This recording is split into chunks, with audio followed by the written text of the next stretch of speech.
Thank you very much, Madam President. Thank you, Senator Hollingsworth, for beginning this debate.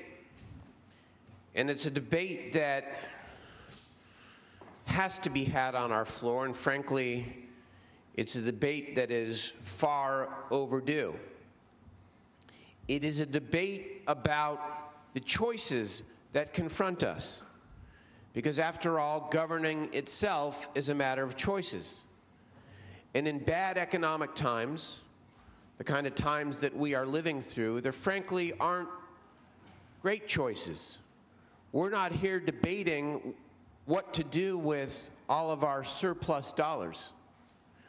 We're talking about how to minimize the impact on the economy, on jobs, and on people in how we go about balancing this budget. This debate is also about our great institutions. We all, I think many of us, admire Pat Brown and talk a lot about Pat Brown and the great era of building in California.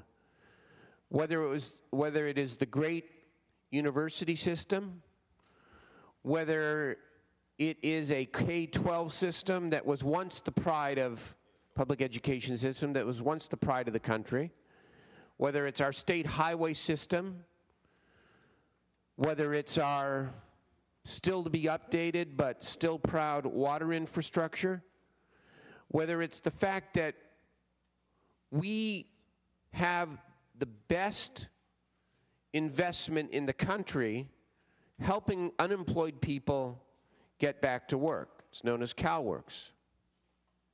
The question before us this year, especially in light of the decisions we have made over the last several years, is whether we are going to continue to invest in the institutions that help make California great, or whether we are going to continue down a path, a downward path of disinvesting in what made California great.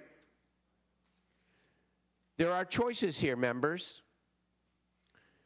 Do we delay for 1 year or 2 years $2.1 billion in tax credits to corporations, to businesses? Well-intended, they may even do some good, I will stipulate. But as a matter of choice, do we delay those for 1 year, or do we cut another $2.1 billion of K-12 education?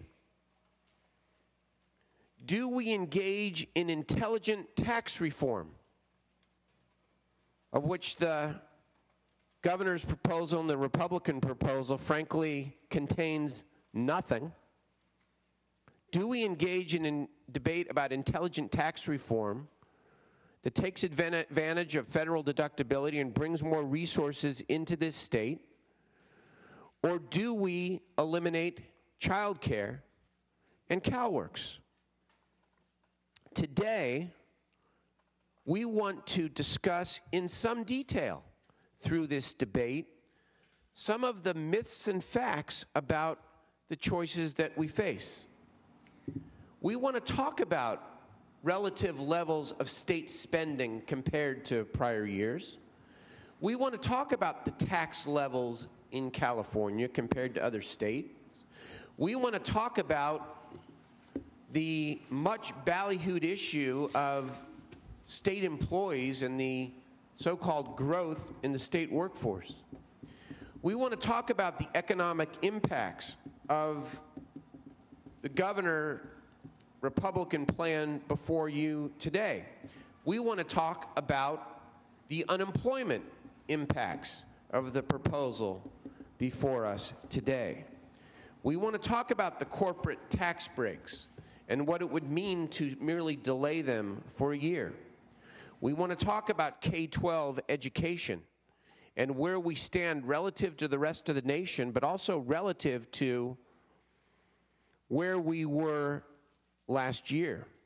We want to talk about the economic and human impact of eliminating CalWorks, the economic impact of eliminating human service programs.